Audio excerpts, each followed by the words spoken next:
Hello and welcome to Tech Deal's graphics card performance comparison. Today we are testing 4 different graphics cards. The RX 570 4GB card against the GTX 1060 3GB card, the RX 580 8GB card against the GTX 1060 6GB card. Now these cards range in price from about $170 to about $250 when I'm filming this in 2017. There will be links in the video description below to both Amazon and Newegg for all 4 sets of graphics cards. By all means, compare prices and buy it where it makes the most sense to you.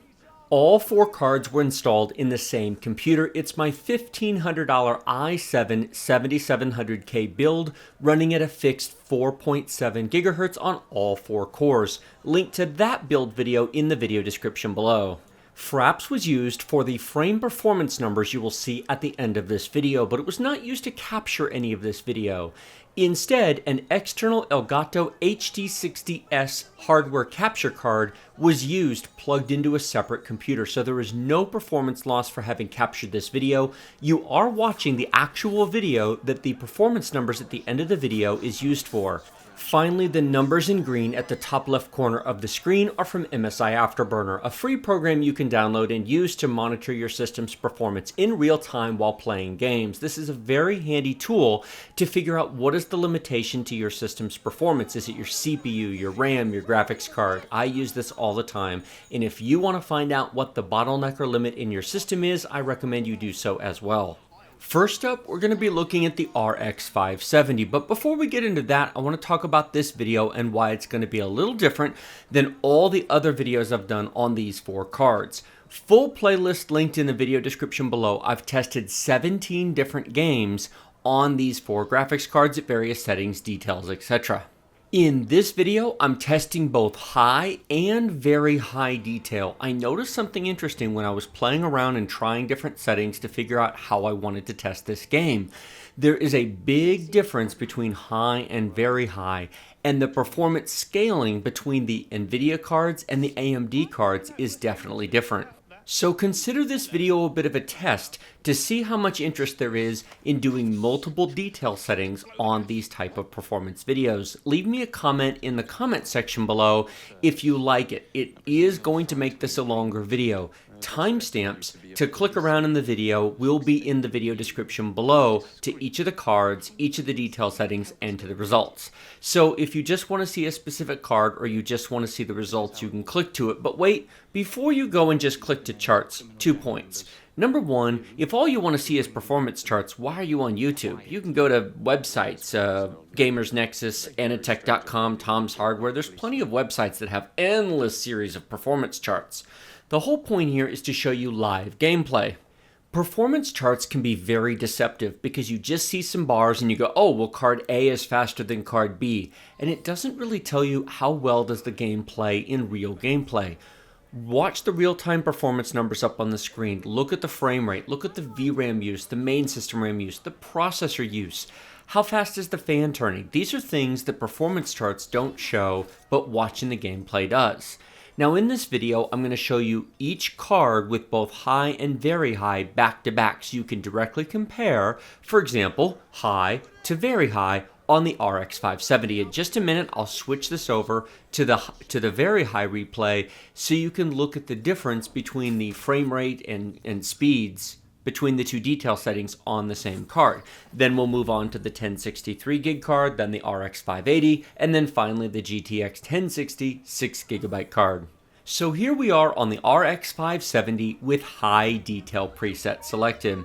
Side note, while all of these were tested in 1080p, I'm upscaling them to 4K when I render them in Adobe Premiere Pro. Reason? YouTube compresses the heck out of 1080p video and it becomes very pixelated and blocky. If you have the bandwidth to handle it, go down to the little gear icon and manually change this to either 1440p or 4K. It isn't actually a 4K video. Well, I'm uploading it as a 4K video, but what doing so does is forces YouTube to give it more bandwidth, which will make the image sharper. If you have the bandwidth to handle the transfer, it will look much nicer. And this is a beautiful, beautiful game, totally deserving of all the bandwidth in the world, as opposed to the paltry bandwidth that YouTube normally gives 1080p videos. So at the moment, we are completely graphics card limited. If you look at the first line in the MSI Afterburner numbers, 100% usage simply means that we're using all the compute power of our graphics card. So we need more graphics card to run faster. The temperature of the card 68 degrees, we're at 41% fan speed, 1500 RPM on the fan, and the clock speed is about just under 1200 megahertz. Now this is the Sapphire Mini ITX RX 570. The whole point of this card is to install it in either ITX systems or micro ATX computers, or in a pre-built such as an Acer Aspire T or a Dell Optiplex that don't have room for a larger card. But you pay for this in noise, heat, and clock speed. This is the slowest RX 570 card on the market as far as I know, and it's definitely slower than my other RX 570 cards. My ROG Strix Republic of Gamers card is a fixed 1300 megahertz, runs beautifully with no issues. This card, the clock speed keeps bouncing around because we're throttling a little bit. I did test this on the game The Division, and I manually turned the speed of the fan up to 60%. It does make a difference. We got almost another 100 megahertz out of the card without manually adjusting the speed, so we are thermally limited. However, at 60%, it is a little bit on the noisy side. It's not loud, but it's audible, and it's not my personal preference.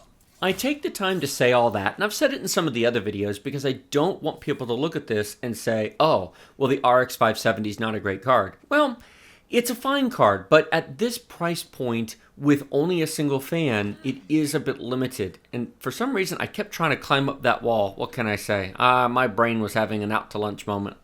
If I do any future game videos with the RX 570 other than those that I've already recorded, I'll probably use the ROG Strix card simply for the higher clock speed. It's a better reflection of what the 570 can do.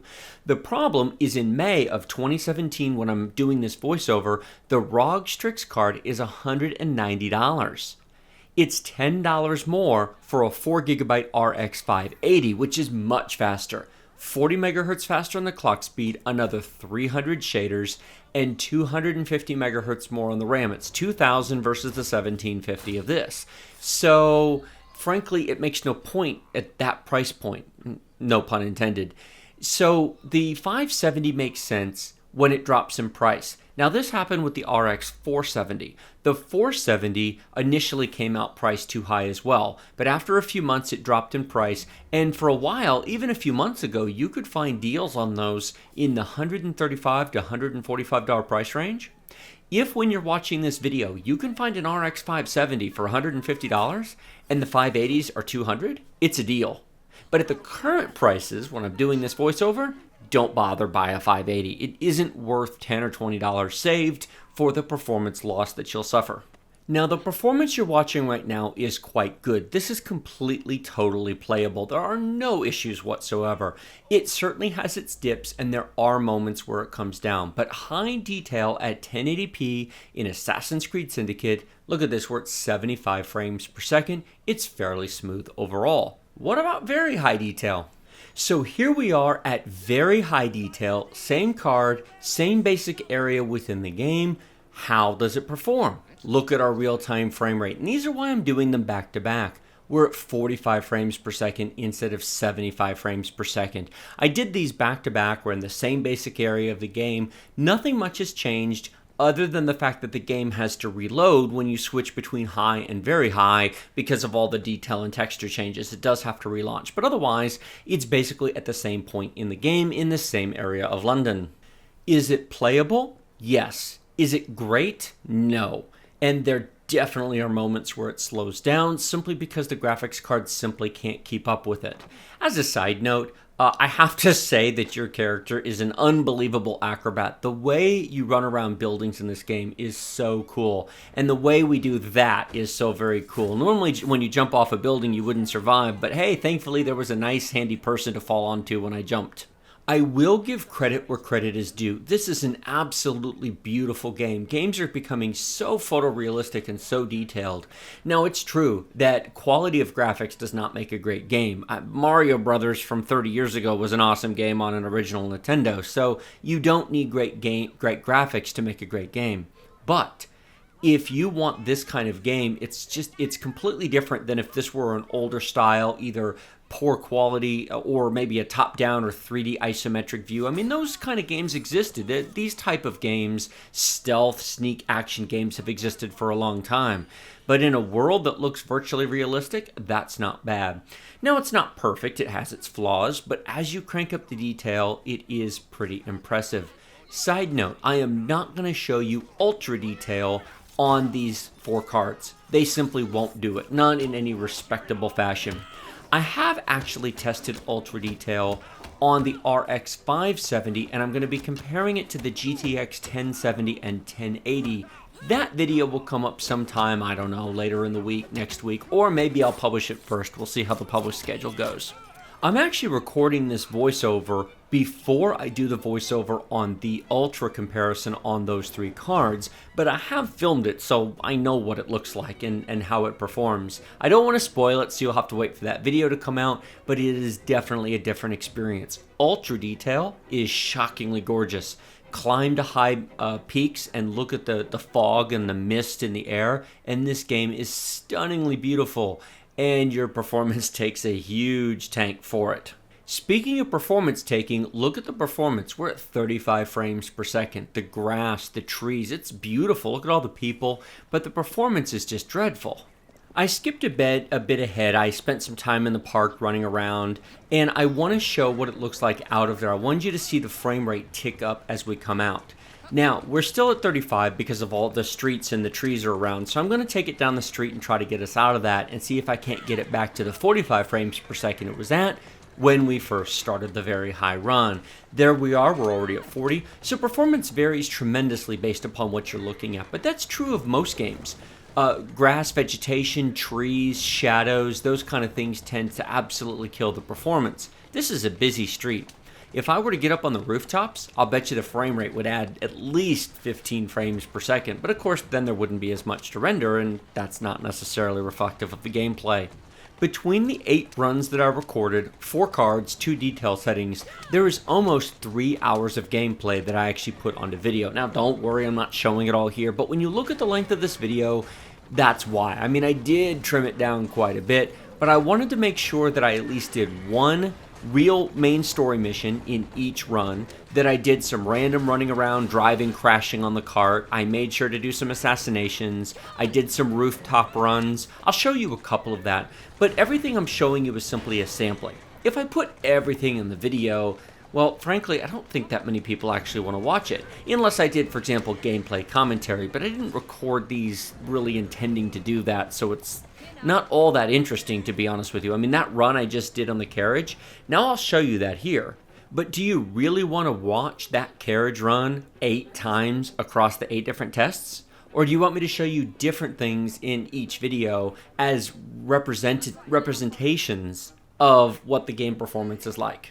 So this has been the RX 570. Now I'm going to show you the comparable card to that, the GTX 1060 3GB card. High detail settings first, very high afterwards. Why do I say comparable card? Because the GTX 1060 3GB card is 10 to 15% slower than the GTX 1060 6GB card. They do not have the same amount of shaders or compute resources.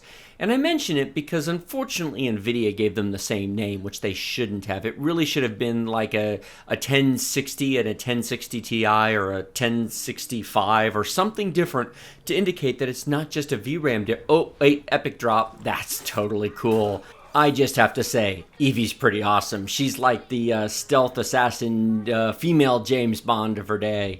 I actually like the fact that they give the option to play as either a man or a woman in this game. In all the previous ones, my understanding is they were all you could only play as a male protagonist, whereas in this game you have the choice. This reason that they put the Fry twins in here is you can play as basically a boy or a girl. Now, I have an 8-year-old daughter, and I love the fact that she is now starting to get real strong female leads. You've got Rey from Force Awakens, you've got Jen Erso from Rogue One, you've got the upcoming Wonder Woman movie, which looks totally awesome. If you have not been watching the trailers to that, it looks like they might finally be doing it right. Too many times, the female character in movies is, well, she used to be the damsel in distress and she just cried and screamed a lot. Now they kinda, sorta give her things to do, but not really. Black Widow from the Avengers movies is a perfect example of this. Yeah, she shoots guns, yeah, she kicks butt and she throws some guys around, but let's be honest, in the Avengers, if Black Widow wasn't there, they could still do the movie. If Iron Man wasn't there, they couldn't.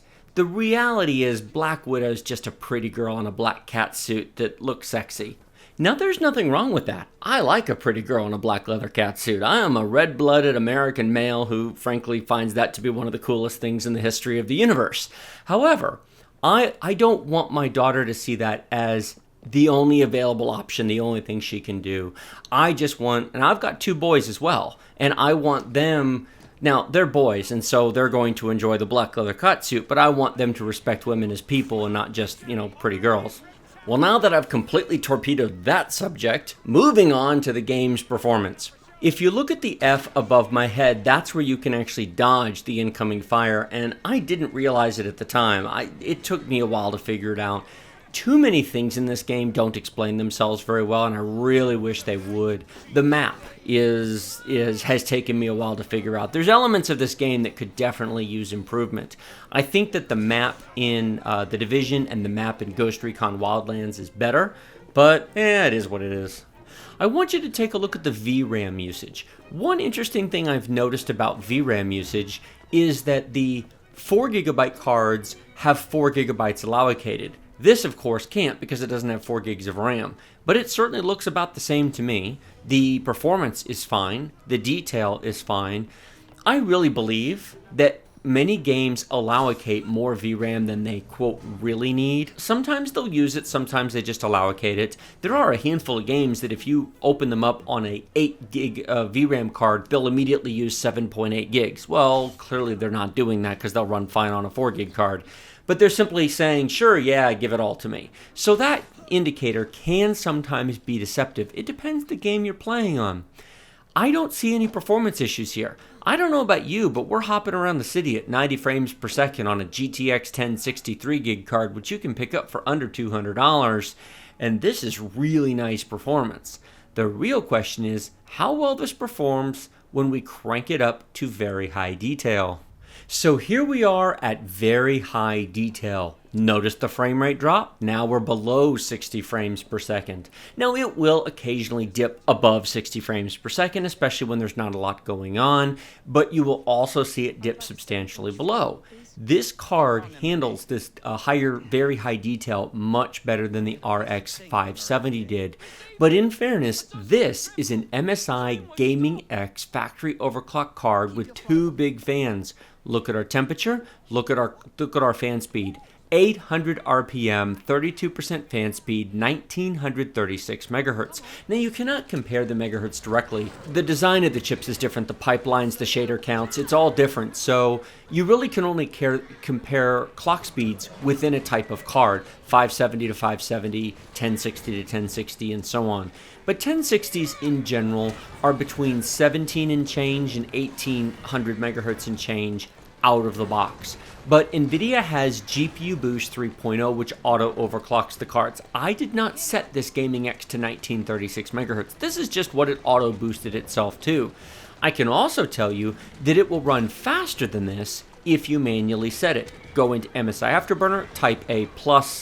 That is always weird. Side note.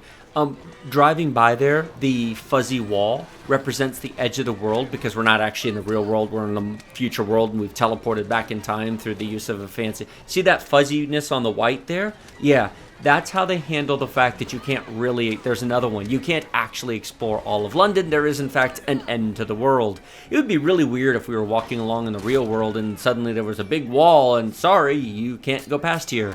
You're in the Matrix. In any case, back to overclocking. Open MSI Afterburner, type a plus 65 into the clock speed, and it will, oh, that's bad. I think that train's on fire, but I think I did a pretty, oh, am I going to catch it? I did.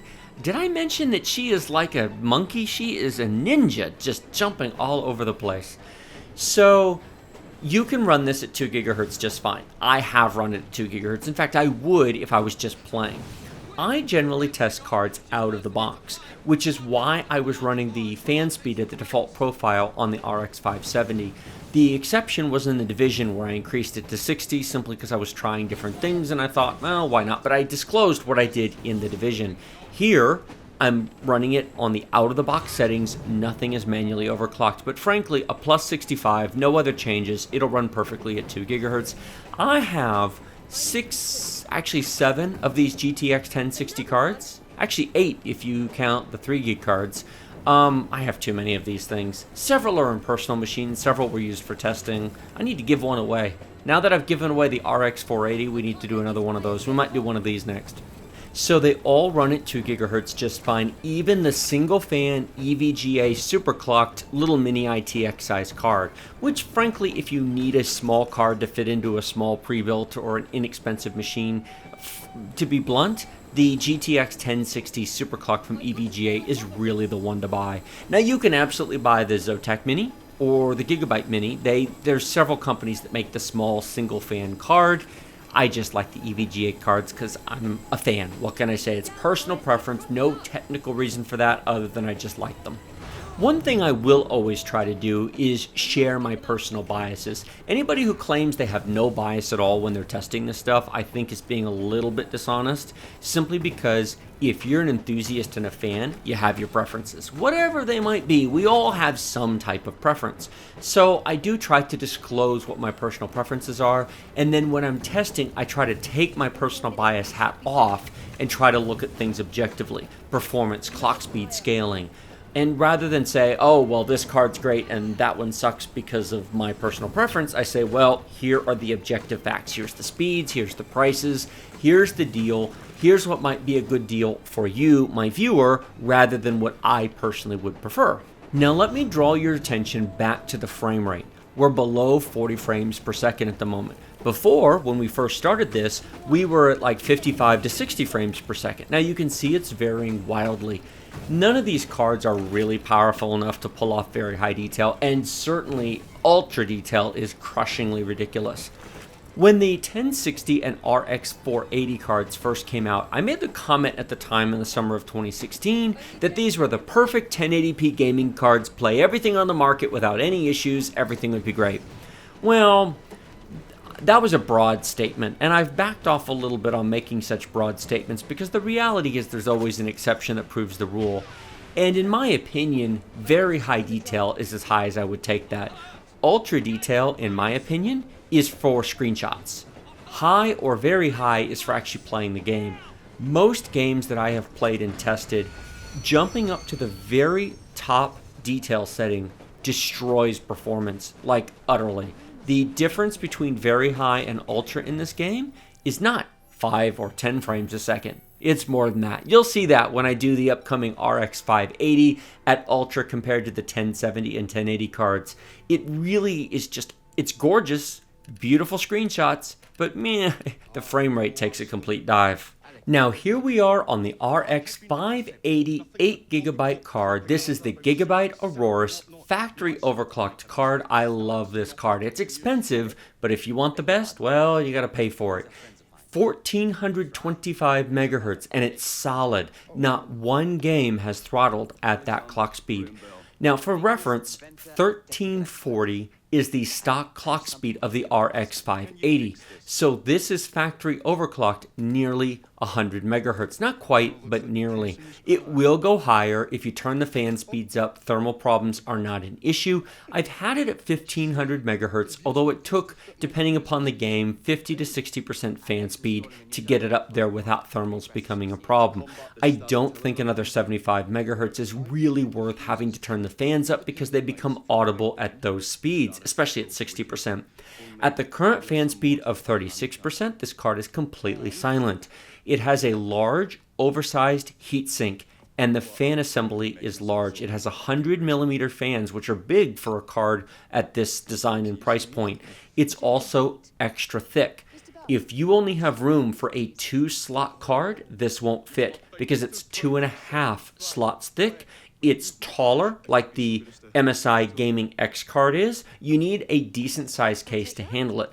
But if you want an awesome factory overclock card that's totally silent, has good thermals for AMD, this is definitely a card you should put on your short list. Now, value for the money, it's expensive for its performance. The fact is $40 to $50 more expensive than a base clocked RX 580. While it's faster, the price premium, the percentage increase in price, is greater than the percentage increase in performance. Yes, it's faster, but you're paying a premium to get that fasterness. Now, fasterness is probably actually not a word, but we'll move on from that. What I will say is that the primary reason to buy this card is not the performance. It's because you want the RGB lighting it comes with, you want the big silent fans, you want the big huge cooler because you just think it looks totally awesome, you really want to overclock to the max, and you want an AMD card because perhaps you have a FreeSync monitor and you have to have an AMD card to use FreeSync, and this is one of the fastest AMD cards you can currently buy. Now, when Vega comes out later sometime this year, I don't know when it's coming, but when Vega comes, then it might be a consideration for more performance. But at the moment, here we are with the RX 580 factory overclock gigabyte card, which I have actually been very, very happy with. One word of caution. This card uses one 8-pin and one 6-pin PCI Express power connector. So if you only have a single power connector, that will be an issue. All the other cards, all the other RX 580 and 480 cards are all single 8-pin power connectors. So this has an extra 6-pin, which is frankly complete overkill, but hey, why not? Because we can. Reasons. Did I mention how stunningly gorgeous this game can be? Now, I clearly totally failed climbing that. It's funny where you can and can't climb, but the fact that you can just climb this anyway is a bit ridiculous. But hey, it's a game. That's okay. That is, look at that building and the detail, the texture resolution, the texture detail, the lighting effects, the shadows. Absolutely stunningly gorgeous. I can just run around the city and marvel at the detail, at least for a while until I get bored. Frame rate? Look at our amazing frame rate. On the RX 580, this game does amazingly well. Now, granted, I'm not looking at streets and pedestrians at the moment. This is like best case scenario, but we're 100 to 120 frames a second climbing this tower. Now, I actually played for a while on this. I'm fast forwarding. We're still at high detail. You can see the card in the upper right hand corner, but I'm just fast forwarding a bit because this was a mission and I had to do some box and blockses, and I wanted to keep the pace of the video going, and I want to show you a couple of other things I did besides just jumping around on towers. Well, there's that, and there's the fact that I took a minute or two to figure out where I was supposed to go here. What can I say? I'm only human. Now, that rope thing, the thing she launches from her arm and allows her to jump up, is pretty epically cool. There is one shot I'm going to put in here, and I'm actually going to be quiet for a minute and turn the music up because this took my breath away. There aren't many moments, but this is one of them.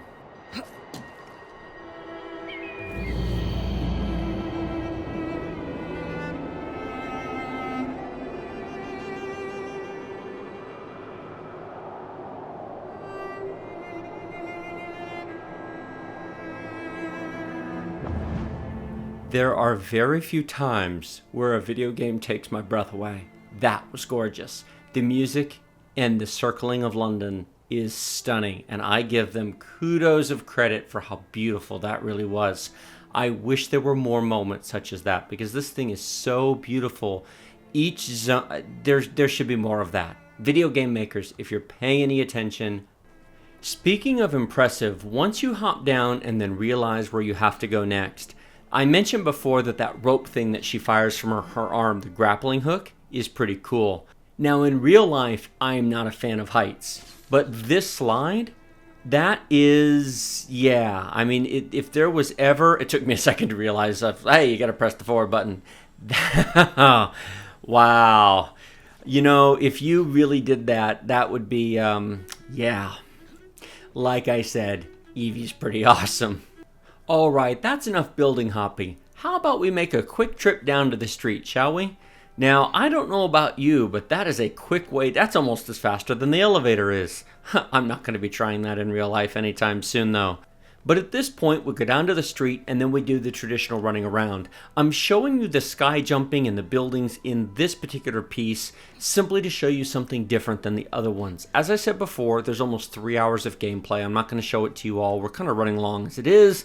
But hey, it's Tech Deals, I do long videos. So I do want you to know that there is plenty of other gameplay in here. I'll show you another minute or two and then we're going to cut away. Notice the frame rate has dropped tremendously, and here we are with a bunch of grass and foliage, and I put this in here just so you could see the difference since I showed grass and foliage on the other cards. But we're still over 80 frames per second, running down the street, running through grass, there's trees, there are carriages. The RX 580 really is faster than the 570 and the GTX 1060 3GB card. It really is a really good card, and I cannot recommend it more. Now the question becomes, how will it run at very high detail? I'm going to steal a carriage here and do some running around the streets to put this on a real stress test, because this is one of the hardest things that this game has to do. Running around the carriages, crashing over things, quickly loading new areas. Of course, we're at 100% GPU usage, but our clock speed's stable. Our VRAM is right there at 4GB of VRAM. This is at very high detail. Our CPU usage is pretty modest at about 25 to 33%, so we're not using any more than about 3 cores worth of our CPU. Our main system RAM usage is quite respectable at just under 7GB. And our clock speed, yeah, it has definitely taken a noticeable dive. We're below 60 frames per second. We're at about 50, 55 frames per second. But compared to the very high runs on the previous cards, that is a notable improvement. Now, I will tell you up front that actually playing this game, not just benchmarks, not just charts, but actually playing this game, would I play this game at very high detail on this card? No. There's too many times the frame rate dips and the smoothness dips. It's smooth enough. It's good enough. But where the frame rate looks nice, like right here on top of the building, we're getting 60 to 70 frames per second. But on the ground, when you're next to all the enemies, you're getting 50 frames per second. And this is the problem with benchmark charts. And this is why I show you live gameplay. And this is why these videos end up being 30 plus minutes long. Because I'm trying to put enough in here to actually show you the game and not just put up a chart that says, yeah, it averages 60 frames a second, there's no problem. But a game that averages 60 frames per second across 30 minutes of gameplay, and it's 80 frames per second when you're on rooftops and nothing's happening, and it's 40 frames per second during combat, doesn't necessarily mean it's a great experience. And excuse me, kind sir, you won't mind if I just, yep, there we go, don't mind if I do. Even though I left the other guy over there dead, we're just going to steal the loot case. Ooh, what did we get? 150 medals, cool. There are definitely elements of this game that I like. I will say that if you watch this gameplay, you will notice that there's just a touch of hitching here and there, a little bit of stutter. It's fine until it isn't. And then it's just occasionally there's just a dip. There was one just a second ago where it just kind of hitched for a second. That really just represents the limitation of trying to play very high or ultra detail on cards that really weren't meant for it. Play this on high. It's a much better experience. Of all the things that never get old, however, this does not get old. This poor person, yeah, that instant attack, dropping and assassinating is very, very cool. If they got anything right in this game, it's the way you do the hidden assassinations, the stealth, the leaps. That is epically cool. And we've got a little bit of a fight scene coming up here. I was going to do a cut, and then I noticed there was some combat up here, so you can see that guy I'm about to jump on. And wait for it, and yeah, well, sorry. Except I didn't see those two. Oh, now it's 3-on-1. Will I survive? Now, I am not an expert at combat in this game, and I've died more often than I should have. In fact, you can already see my health is dropping a little bit. Oh, got one, and ooh, that was kind of a brutal death. Oh, Pardon the cut, I had opened the map and I'd quickly closed it, but I didn't want that to interfere, so I trimmed out about 3 seconds worth of footage when I pressed tab. The Q key to use medicine and the tab key to open the map are like right next to each other. I was smashing the Q key on the keyboard and hit tab by mistake, so I closed that right away, and here we are. And I'm actually going to get away with this, which shocks me. Oh, ouch, that hurts. Combat is something that is just... She is extreme. Oh, that's brutal and pretty bloody. Not quite Sniper Elite 4's assassination shots with the internal guts exploding, but still pretty cool. And now we finally have our loot. I love how she just like ninja kicks the door or the lock and it just pops open and there's your stuff. I'm sure that crafting is something I'm supposed to be playing with and figuring out. I haven't actually done anything with it yet. That message popped up 2 or 3 more times and I'm like, go away, close. Oh well. So that has been the RX 580 at very high detail. Now we're on to the GTX 1060 with high detail first. Now I'm cutting a little bit further into this gameplay video. I did not start this where I started recording it. I've been running around doing some killing and other things simply to get further into the game, and so I trimmed that out to try to bring us to an interesting spot. Take a look at our real-time frame rate. We're 95 frames, 100 frames per second. That's pretty cool. Now our GPU usage is maxed out, but look at our fan speed, 920-ish RPM. This is the EVGA for the win GTX 1060. It wasn't worth buying when it came out at $300, but it is now. It's currently available for about $220, $230. That is a very good price for a nice premium card. If you want 2 fans, it has an 8-pin PCI Express power connector. Very nice card, very, very silent. Only turning at 28% on those fans. Look at the auto overclock speed right at 2 gigahertz. Now, what's interesting about the auto overclock is the speed seems to vary from game to game. I can't remember if it was The Division or Ghost Recon, but it was running at like 1987 megahertz. It runs at 1987 on some, it runs at 2000 on others, and it runs at 2012 on yet others. So the actual speed seems to vary depending upon which game I launch, yet what's interesting is the speed itself doesn't vary within the game. It's not going to budge from that 2000.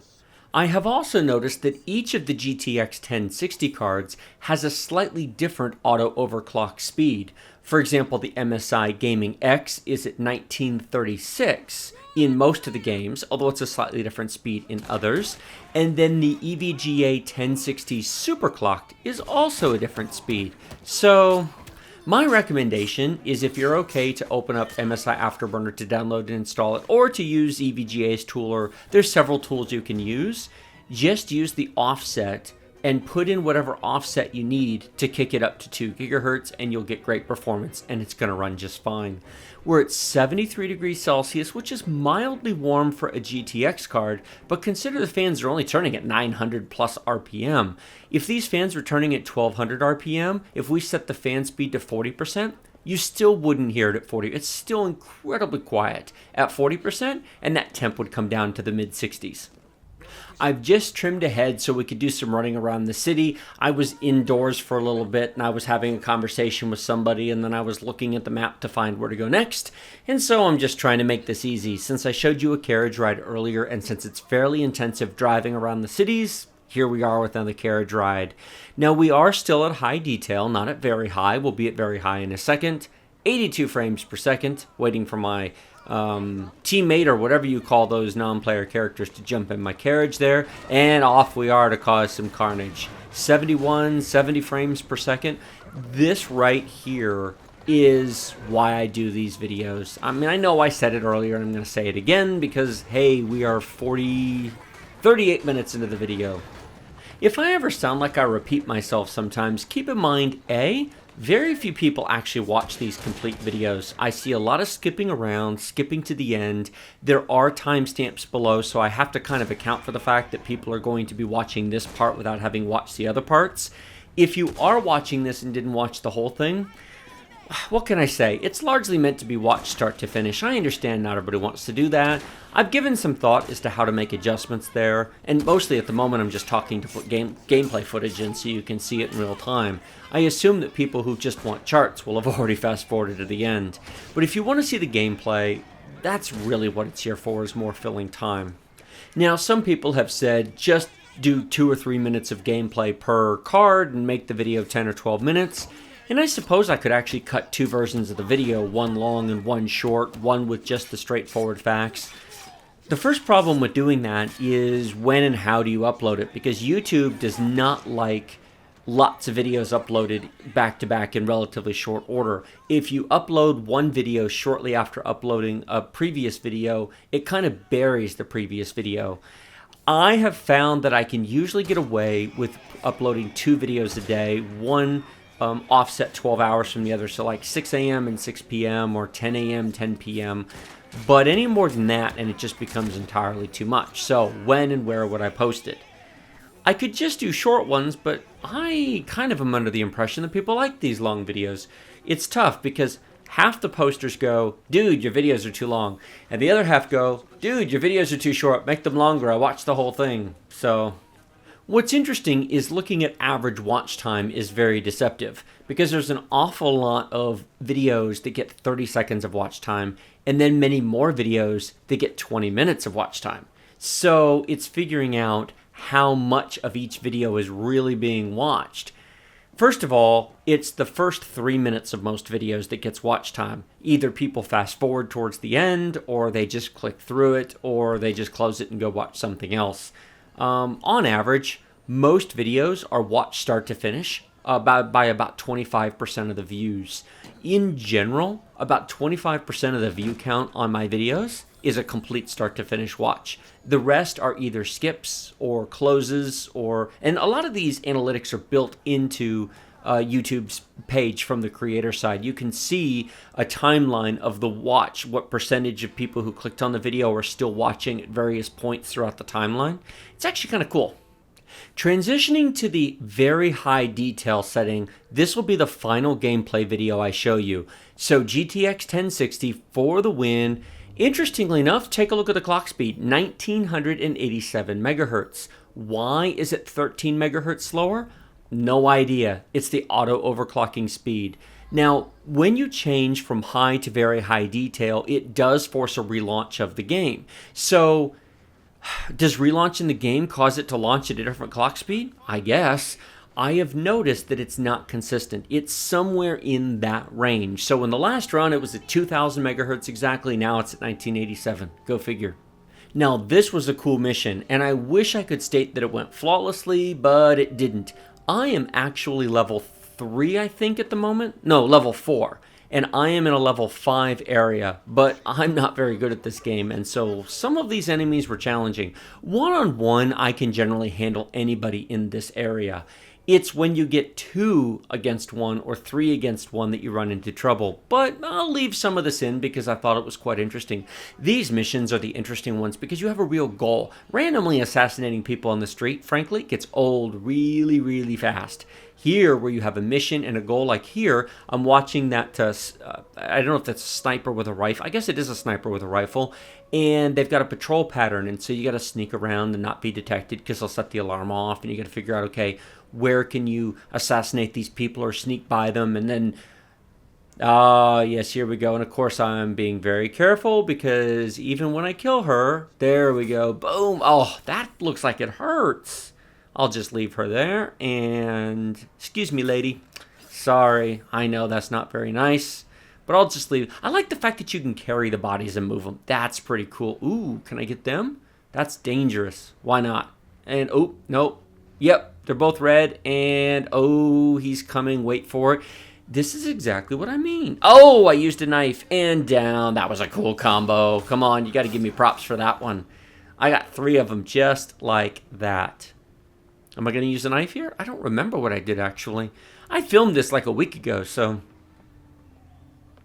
I was quite proud of this run, to be completely honest with you. It went great right up until the boss when I totally screwed it up. Spoiler alert. Yes, I did, but oh well.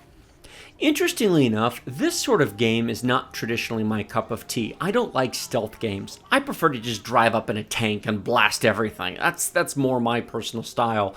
It's why I like playing as, and sorry girl, you've got to go. It's why I like playing as battleships in World of Warships, for example, more than destroyers, because destroyers have to sneak and stealth and yeah, I'd just rather open up with 16-inch guns and just absolutely destroy everybody in sight. No stealthing whatsoever. Big, huge guns, lots of armor, and of course then I get torpedoed by a stealth destroyer. Go figure. Now, in retrospect, what I should have done here is probably used my throwing knife to kill that one guard that was standing in kind of the darkness over there. He probably would have fallen and nobody would have seen him. Oh, and I completely missed that guy. I walked right into it. And how in the world this didn't trigger an alarm or let everybody know that I was there, I don't know. But, man, I can deal with one. Ow, look at all that blood. As I said, this type of game is not my personal cup of tea. Will I ever finish this game? Probably not. I have no doubt this game gets harder when you get into later levels, and, my mad skills just aren't up for the challenge. But I will say there was a certain satisfaction of sneaking around and clearing the place out one bit at a time, and this did not trigger an alarm for some reason. How in the world? Oh, ouch, don't hit me. I'm a girl, be nice to me. How that didn't set off alarm, but it is very, that was cool. Okay, I've used the word cool too many times, but it was, what can I say? Crushing enemy minions like a boss. So close to clearing this place out. As best as I can tell, there's just those 4 guards left and then the big boss there that I've got to kill. And then maybe one more group of kids to free and then a loot box down there. Not much. So close to getting this done. Oh, if only it could all go right. Back to the performance, which is the point of this, while we're not maintaining a solid 60 frames per second, it's not bad, especially indoors. We've been fluctuating between 60 and 50 frames per second, which for a $220, $230 graphics card at very high detail is not bad. This game is punishing on graphics. Ooh, am I going to get her? Oh, there we go. Oh, so close, and I will get him too.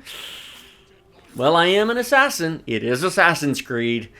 Fighting fair is for chumps. So there's only 2 guards left and then the main boss I have to kill. How could I possibly screw this up? Let's take an inventory of the situation, shall we? I have 5 throwing knives. I have the stealth advantage. I have the height advantage. And I'm only 1 level beneath them. What could possibly go wrong?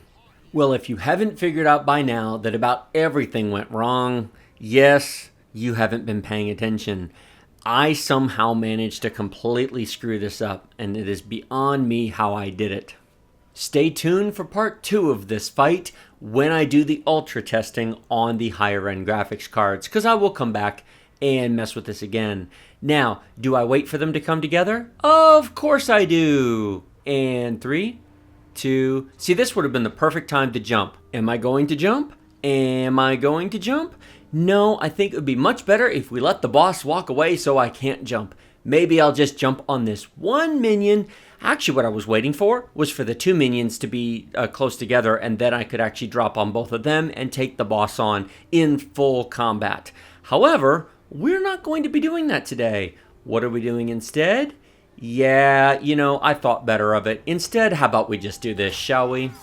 What, you really wanted me to screw that up when there was only 3 guys left and one of them's the boss? Yeah, I'm not going to do that. And victory! How about we go take a look at those results? First up, we have the high detail results. The green bars are the average frame rate, the red bars are 1% minimum, and the blue bars are the 0.1% minimum. The 1% bars, the red bars, represent the frame rate you'll get at least 99% of the time, and the blue bars represent the frame rate you'll get 99.9% of the time. In my opinion, the red bars are the ones to really look at because that represents the majority of your real gameplay. Now, in terms of average frame rate, all 4 cards at high detail are over 60 frames per second. That RX 570 is only a bit slow because this is the mini ITX single fan card and it was thermally throttling. A 2-fan card, either from Gigabyte or Asus, or one of the other companies, Sapphire, XFX, etc., would be fine and would perform about 10% better than that. But still, average frame rates were fine across the board. But if we take a look at the 1% minimum numbers, you'll see that RX 570 was really struggling, down to 38 frames per second, down at the 1% minimum number, and 24 frames per second at the 0.1%. That, however, is because of that thermal throttling. Those numbers would not be that far below the other cards if this were a 2-fan better card. I keep putting the disclaimer in. The only reason I haven't refilmed it, it takes a lot of time to refilm these things. In the future, I'll use the ROG Strix. Now, putting the 570 aside, look at the other three cards. Almost identical performance. At high detail, we get great performance. 58, 58, and 59 frames per second, 1% minimums on the two GTX 1060 cards and the RX 580. The fastest card was the RX 580, 91 frames per second average. But it's so easy to say, great, it's the winner, it's the best card. Really? It's a 2 frame per second. That's a rounding error. This is not a built-in benchmark. This is live gameplay. That is complete rounding error. Statistically, the RX 580 8GB and the GTX 1060 6GB are basically the same performance, at least in Assassin's Creed Syndicate at high detail. But what about very high detail? This shows a very different story. Now, while the RX 570 really falls apart in performance here, again, a little bit is that specific mini ITX card, the other cards still have their struggles. While the two GTX 1060s average about 60 frames per second, notice the RX 580 had a massive drop in performance and it drops to third place. 53 frames per second average with a 1% low of 40 and a 0.1% down at 22. Why? The RX cards really struggled with very high detail, and it is noticeable in the actual gameplay. While the RX 580 wins at high detail, it does not win at very high detail. That being said, don't get carried away by the numbers. The 0.1% minimums represent between 1 to 3 seconds worth of total footage across all the gameplay on each card. It's very close to the main minimum number. The 1% minimum is far more important, and when it comes down to it, while the RX 580 is 10 frames per second slower than the 6GB GTX 1060 at very high, it wasn't at high, and I honestly don't think any of these cards should play at very high. Even though the average looks nice, it really isn't quite there. There's a little bit of stutter, there's a little bit of lag in the gameplay at very high detail. If you want to play at very high or ultra, get a GTX 1070 or the upcoming Vega, in my opinion. Like this video if you like it, share it with your friends if you loved it. Remember to subscribe to my channel with that big huge button directly below this video, questions and comments below the video, and as always, check out that video description. Links to everything mentioned in here will be down there. Links to my i7-7700K build video full playlist will be down there. Links to Amazon and Newegg will be down there, and links to my Patreon account will be down there. Do you like my channel? Do you find my in-depth analysis interesting and useful? Do you want to see more of this? Consider becoming a Patreon, support me, and it will let me stay independent and keep making great videos for you. Even if you only have $1 to contribute each month, it's greatly appreciated and helps more than you might think. Thank you so much for watching. I will see you in the next video.